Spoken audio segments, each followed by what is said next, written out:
This is Tulsa, Tulsa, and another example of excess inventory and defects.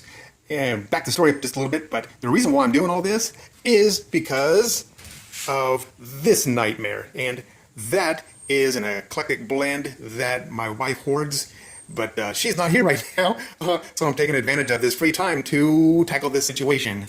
All right, starting from right to left, these inserts go into here. But the bad part about it is this one won't fit in all three. It just fits in one focus.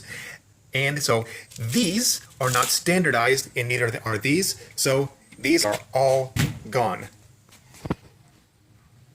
Nobody on this planet, especially my wife, needs that many different sizes, shapes, colors, widths, thicknesses of straight head, flathead screwdrivers. Why? Because I already have three that look alike that she can deal with. Two which are flathead, one is a Phillips, and that Phillips will also take care of these. So all that is excess inventory. I'm going to toss this. I'll take this to work and see if anybody wants it. If not, recycle. And this is Tulsa, Tulsa.